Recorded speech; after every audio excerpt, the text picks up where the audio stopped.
Great Debaters Contest is brought to you by Safaricom M-Pesa.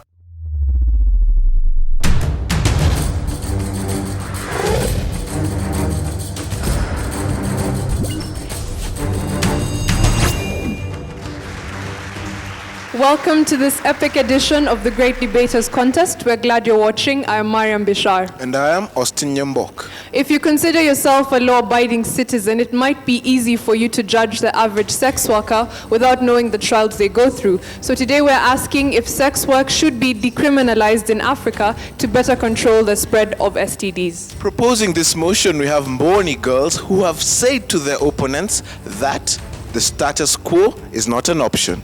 As for the opposers, we have Strathmore High School who have something very small and short. Verbo veritas. They bring the truth. So let us see who the great debater will be. We'll now hand the stage over to the first proposer. You have 3 minutes. Sex work is the engagement in sexual activities for material gain. Decriminalize is a word that has its roots as crime. And what is crime?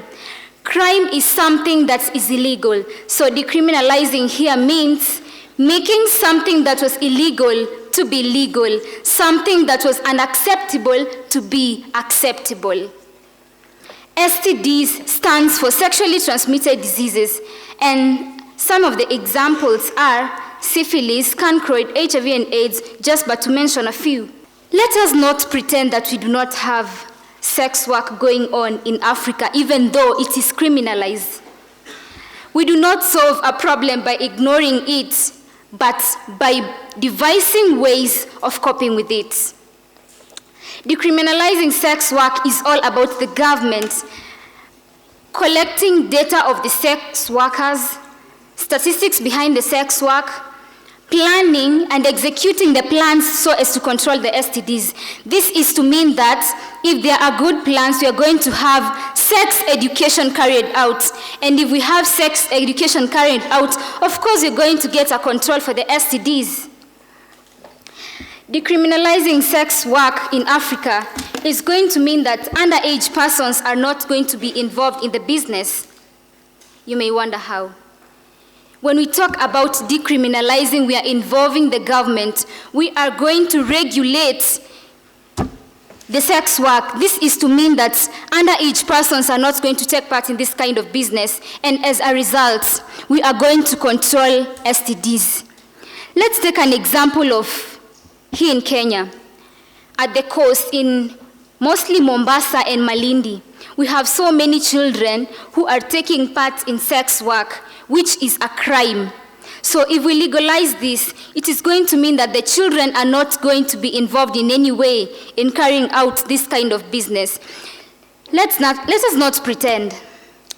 Children or underage persons lack survival skills. And as a result, they are going to be easily manipulated into sex work, and this is going to mean that they are going to easily contract STDs. If you've noticed, in Africa, the major cause of these STDs is engagement in sex work under the influence of drugs. Most people use drugs so as to carry out these activities, and as a result, they end up committing more crime as they are going to take part in sex work under the influence of drug, which is going to make them contract the disease simply because they cannot make a choice. Thank you. First proposer, you may begin. You have 3 minutes. A, B, C. Now, those are the first 3 letters that you learn as a child. I hope it can also be something that we consider extremely simple, that we call it as simple as A, B, C, exactly. Now, my opponent has done a relatively good job of defining the terms, but there is one word, one very key word that she didn't define, and that's control. What do we mean by control? You see, the motion doesn't state control the spread of STDs, and that means, therefore, that control the spread of STDs can have 2 meanings. And for all purposes and intents, I want it to have both. Number 1, preventing the transmission of the disease from the person who has it to the person who doesn't. Number 2, curing the person who has the disease and therefore making them unable to pass it to the person who doesn't. Right. Now that that is cleared, let's get to this matter of underage prostitution. Now, I honestly do not understand where that came from. Well, we're talking about prostitution, right? So it has some bearing, but what does it have to do with STDs? My opponent talked about it, but I didn't quite understand that connection. And so I'd like to challenge them to give us an answer on that matter. I'd also like to challenge them on the methods that they would like to use inside sex work to prevent STDs. And here's my thinking. Now, an STD is transmitted by sex. Now, if we decriminalize sex work, what we have effectively said is, it is okay. It is okay, you can have sex. Have it a lot. In fact, have it more than you are currently having it. Now, if we are having more sex than, well, if we were to have more sex than we have now, logically, okay, well, that might be a bit of a misconception because not all of us are having sex, but let's work with that scenario, right? Let's work with the scenario that we were having sex, and by the decriminalization, we have more sex. Now, by logic, if we have more sex, we transmit more diseases. Is that not true? Therefore, the method that they have suggested is not actually a method, by the way. It's like a room, you see. It's a room that needs to be filled with people, the people being the solutions. Now, if you pass through that door and come out at that door, all you've done is, well, if the room was called sex work, all you've done is walked in and out of sex work, and you've probably come out with your STD. We don't know what is inside this room that's going to stop you from getting it in the first place. So I'd like them to tell us more about that. What do they mean by controlling STDs? Thank you. We'll now have cross-examinations. Nguku Stella, Mbooni Girls. Honorable opposers just asked what controlling means. Controlling is finding a suitable method to reduce the chances of contracting STDs. And yet, he also asked for clarification about the underage issue, child prostitution. Well, as my first proposer said, underage children are being manipulated because they lack social skills. They're being manipulated by these people because they lack social skills. If we make sex work legal, well, that means we have rights. That means we put an age standard. If I say only adults are the only ones who are going to be involved in the sex work, then that is a law I'm passing. And that means that child prostitution is going to reduce by a very big percentage. So legalizing sex will actually involve the government. I know you're asking me why and how. Well, actually, the government has to be involved. We have the NGOs. The government has to come up with organizations to control these things because they are directly involved in it. They will come up with special clinics for the commercial sex workers, for the checkups, to make sure they are educated about sex, on how they should just go about it. And ignoring sex actually does not offer a solution to the problem. You know, you can't solve a problem by ignoring it. Well, actually, we should be concentrating on how to manage the problem, and that's the part where controlling comes in. Let's take, for example, Netherlands. It's an outside country, a very developed country, actually. 5% of their economic income comes from sex work. The revenue collected by the government after the taxes and all that stuff, it is channeled back to the health services. It is channeled back to help these people. We can't ignore them. They are part of us. They are part of Africa. And they're only forced to go there because of their circumstances. Economic suppresses them to go there. Legalizing sex will bring about competition among the brothels. You know, business remains to be business at the end of the day. If we offer the same quality service and I just add some little bit of spice in my services, then that means I stand a better chance than you. That means I get more customers than you. That brothels will provide quality services. I know they'll provide quality services. I know you're asking me what quality services they are going to provide. Actually, if they guarantee services from sex workers who are non-infected. And I know you're asking me about the infected ones. Actually, how they will solve that problem is to engage them in sexual activities that do not require intimacy. Take, for example, there's the table dancing, there's the massage parlors. They can work everywhere there. Thank you. We'll now hear the cross-examination of the opposing team. You have 3 minutes. I like the way they brought out about sex. If sex work was decriminalized, how the sex workers could work in massage parlors. Is that sex work? And they talked about countries in Africa that have legalized sex work. Do you know that in the DRC, a baby was born blue? Yes, the color of my sweater, the color of the sky, blue. I know none of you have ever seen a blue baby. That's absurd. You know why? STDs. The lady, or the baby rather, was born to the lady who was a sex worker, contracted gonorrhea. Yes. His eyes were glued shut. Pus seeping from his eyes, green, yellow, thick, slimy, as it dripped into his mouth. The doctors said that it was so repulsive, the smell, that they couldn't stand it. Yes, economic benefit, but where are we taking our children? More sex, more death, more people getting STDs. We don't want that, do we? Now, let's go to Mozambique. Yes, another country that legalizes sex work. A baby was found blowing a condom. A condom. If you found your little brother, your little sister blowing a condom, what would you do? You beat them up, as some people in the audience are saying. You tell them to their parents. But the lady who was the mother to this boy found the boy blowing a condom, and she threw it away from his mouth, naturally. But no education. She did not go to the hospital. 5 months later, the baby gets an ill feet. The baby goes to the hospital, sick. He has an STD. He didn't have sex. He was not a prostitute. But the thing is, that condom was said to come from a sex worker. She disposed of it. She threw it away. The baby blew it. The baby wanted to be a doctor. Now he's the one getting treated. Your life changing like that. Gone. That's what they want us to accept. Sex work, legalizing sex work, legalizing sex work. Oh, not me, not us, not Africa. Thank you.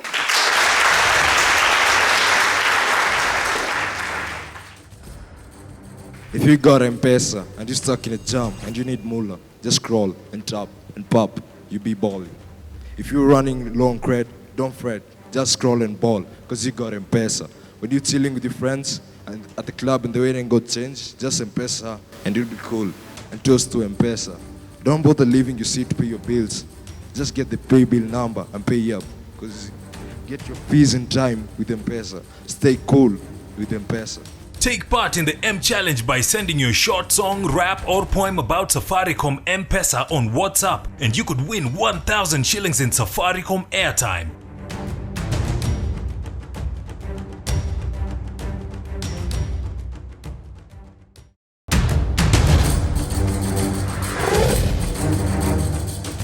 Question for the proposers. My name is Mirran Gesher from Bishop Katimugandu, and my question is, he said, for example, in Mombasa there is child prostitution. What exactly do you mean by child? Could you emphasize on the age bracket? My name is Thomas Ndongo from Nyeri High School. So the second opposer talked about a child blowing a condom and such stuff. So do you want to imply that that case cannot be found in Kenya because sex work is illegal here? Third proposer, take the stage. My name is Jaina Cheng from Mbooni Girls. Children are being forced by circumstances to venture into the business. They are being manipulated because they lack social survival skills. Now you're asking, what happens when we make the business legal? It is a business. It becomes legitimate. So only adults take part in the business. Therefore, we are excluding the underages from the business. I would like to strongly ask a question to our opposers. They are telling us much of stories, but I like to give you much of solutions to how to control STDs.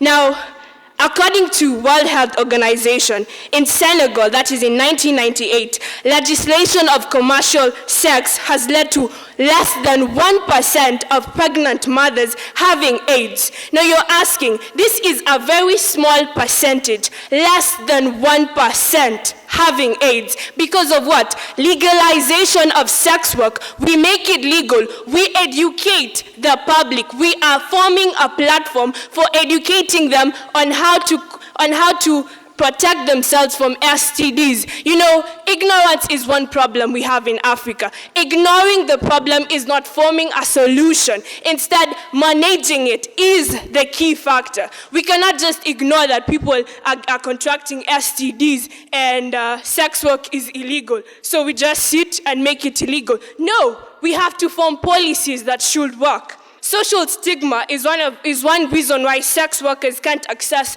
treatment. This is as quoted by Ban Ki-moon, the Secretary of the UN.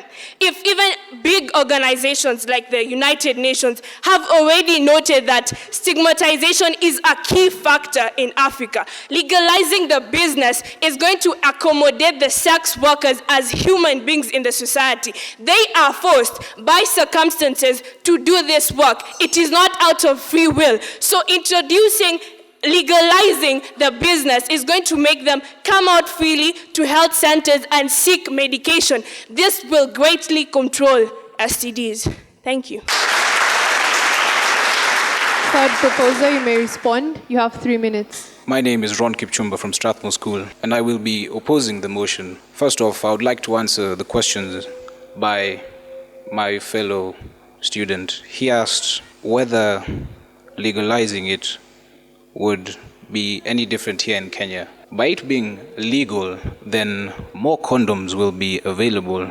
More children will be able to blow those little balloons. Abstinence, 0% chance of infection. I repeat, 0% chance. Why live on the edge?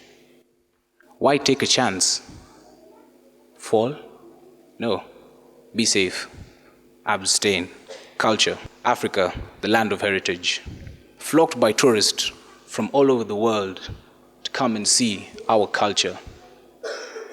In The River and the Source by Margaret Ogola, the late and the great, in chapter 2, part 1, Nyabera was subjected to terror after her husband died. The purpose of terror was to stop a woman from jumping from man to man, and thus control the spread of any STDs. We're all familiar with the recent success of the JTL Fiber advertisement, Mr. Fiber. So if sex work was legal, then sex workers would be allowed to advertise their profession. Now imagine a little girl, your little girl, 6 years old, after seeing that, looks you straight in the eye, with that pretty little face of hers, her cute little smile, and she says, "Mommy, Daddy, I want to be just like that when I grow up." And on to what my opponent said, I think there is a discrepancy in the definition of the term sex work.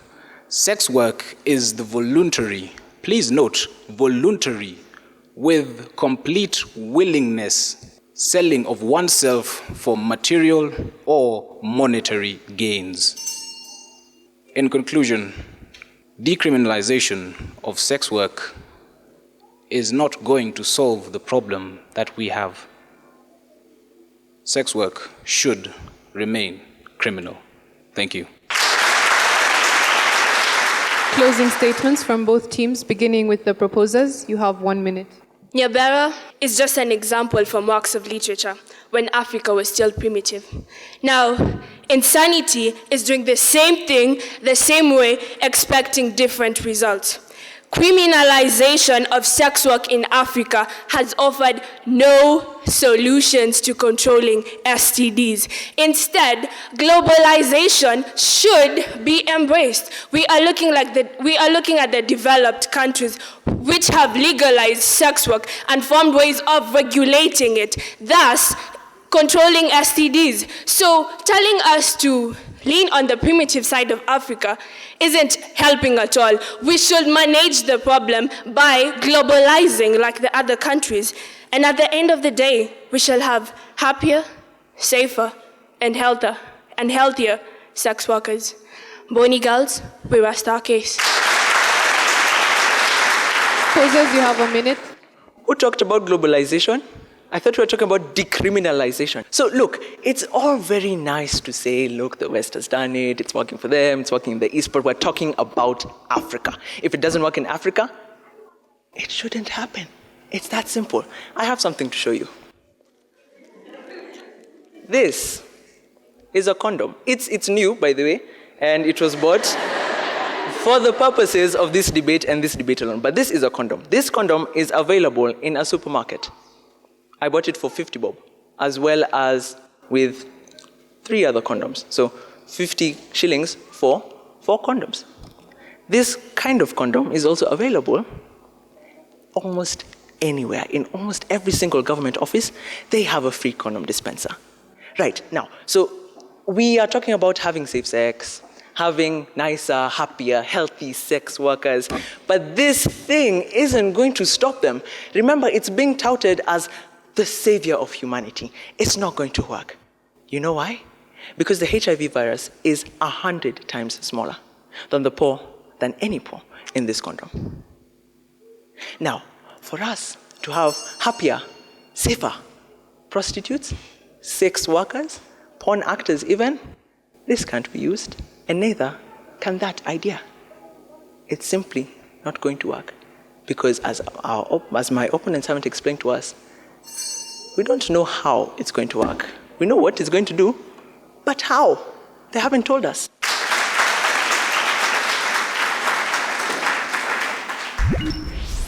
One of the things that you want to do as a debater is you do not want the audience to forget who you are. And you do that by saying something extremely powerful or being a very powerful speaker. And being the first person, to come on stage, we needed the punch. And I think that's why the rest of us feel that if Jane did that, then your team would have been, at an advantage. But having said that, I think, the motion was a difficult one, but the two teams did justice. In simple terms, Strathmore, sometimes you build a case in a way that makes you very difficult to follow, but you are still on course. Wayaki, you're a strong debater, and I think something about Strathmore is your ability to persuade. And the only way you can persuade people is to get to their emotions, get to their feelings. Once you can touch my emotions, believe you me, because debate is about belief, changing the beliefs of a person, so that I accept what you're saying or I reject what you're saying. And once you can get to my emotions, believe you me, I'll accept what you're saying. I would say that both teams did justice, knowing that very well that some of you did not have, the motion may have favored others and may not have favored the others, but you did well in all that you did in your research and all, and I wish you all the best. Mbooni Girls, the judges saw it fit to give you 69.4%. Please give them a round of applause. 69.4, that's Mbooni Girls. Strathmore School, the judges awarded you with 73.3%, and you are our winners for the debate. Bravo to both teams. It was a very heated debate, and we thank them for enlightening us on this issue. We hope to see them all in the future because it's a game of numbers, so Mbooni might still have a chance. But from all of us here at the Great Debaters Contest, thank you for watching. I am Mariam Bishar. And I am Austin Nyambok.